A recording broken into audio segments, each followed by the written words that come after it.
시청자 여러분 안녕하십니까. 이영풍 TV입니다.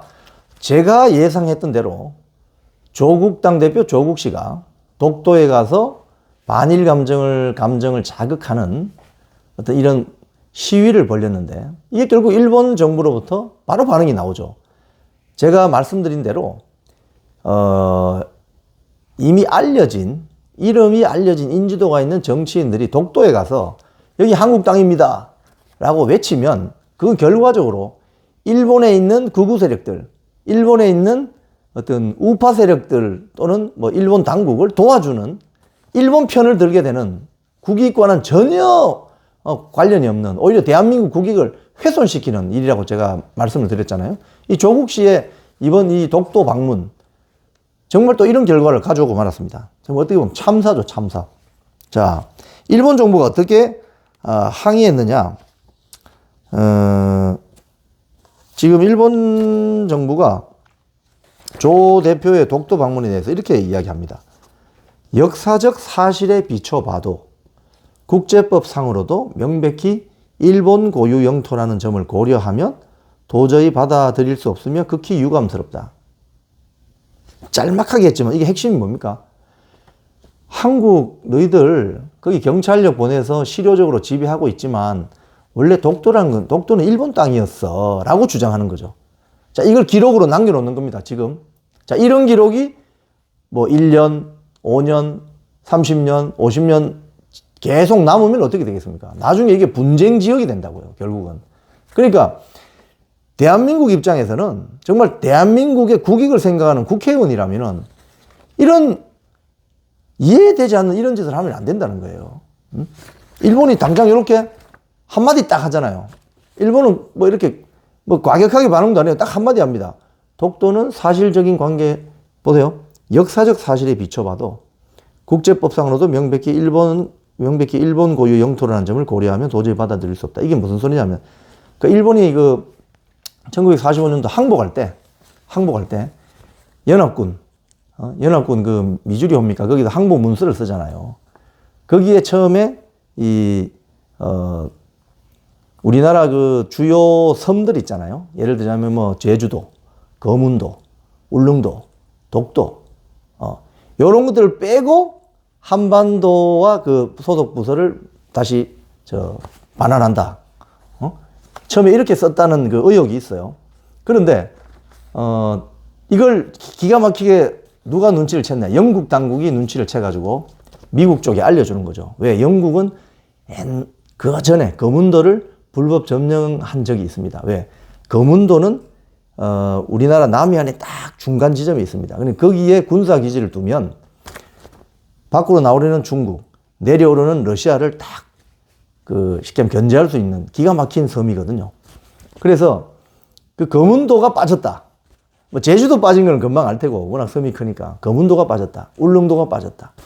근데 독도를 미처 모르고 이야기를 못했다는 그런 의혹이 있습니다. 의혹이. 그래서 일본 쪽은 역사적 사실에 비춰봐도 이 이야기가 그 이야기인 것 같아요. 샌프란시스코 항복 문서에 쓸 때 우리가 독도를 쓴 적이 없다. 이런 식으로 일방적인 주장을 쏟아내고 있는 거죠, 일본 측은. 근데 뭐 역사적인 사실? 그 이전의 역사적 사실 보면 우리나라 사람들이, 한반도에 살고 있던 사람들이 독도에 가서 뭐 수산업에 종사도 하고, 그렇죠?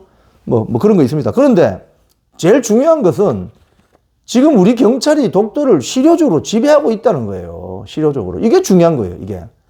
지금 독도는 우리가 관광을 갈 수도 있고 배 타고 들어갈 수도 있고 실효적으로 우리 땅인데 왜 우린 땅에 가서 독도는 우리 땅이라고 쓸데없이 외치느냐 이 말이에요, 지금 조국 씨. 그러니까 괜히 일본 입장에서는 이거 좋은데? 조국이가 우리 일본을 도와주는군. 사실 조국 씨가 지금 일본 당국을, 일본 우익들을 도와주는 거예요, 지금 하는 그 행태는. 역사적 사실에 비춰봐도 국제법상으로도 명백히 일본 고유 영토라는 점을 고려하면 도저히 받아들일 수 없다. 극히 유감스럽다. 자, 그리고 일본 후지TV에 또 인터뷰도 또 당했는데, 막 이 인터뷰 하다가 이렇게 뿌리치고 도망가는 그런 장면도 나오는 것 같아요. 자, 그래서 이 조국 씨의 이번 독도 퍼포먼스는 대한민국 국익을 훼손하는 짓입니다. 그리고 오히려 대한민국 국익 훼손뿐만 아니라 일본 당국을 도와주는 어처구니 없는 짓을 한 거예요. 이런 자가 어떻게 대한민국 국회의원 금배지를 달고 국회의원이 됩니까? 정말 답답한 노릇입니다. 자, 그런데 오늘도 엉뚱한 인터뷰가 나왔어요. 이 심평 변호사가 이 조국 씨를 거론하면서 한동훈 전 비대위원장과의 어떤 그런 걸 비교를 합니다. 무슨 소리냐. 한동훈 전 비대위원장이 페북에 어떤 글을 썼더니,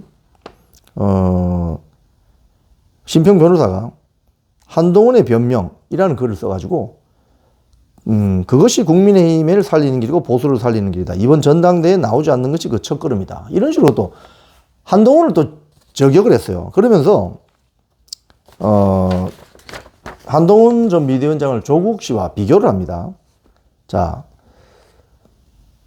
대통령이 잘못하면 그 시정을 구하고 경우에 따라서는 인간적인 신의에 어긋나는 일을 하더라도 그는 훌륭한 공직자의 공인. 그러나 한동훈은 당원이면서 반드시 따라야 하는 규범인 당헌을 위반했다. 당의 조직이나 활동이 민주적인 절차를 거칠 것을 요구하는 우리 정당법의 취지에 어긋나게 시종일관 당무를 독점했다. 이 엄연한 규범 위반의 실체를 가리키고 뭐 이렇게 이야기하면서 뭐라고 하냐면은 한동훈은 정치인으로서 역량에서 조국과는 도저히 상대가 되지 않는다. 어른과 아이만큼 차이가 난다. 이런 식으로 조국 씨를 띄우고 있네요. 지금 한동훈 씨는 여론조사에서 국민의힘 지지자들 사이에서 차기 당대표로 적합도가 48%입니까? 제일 높습니다.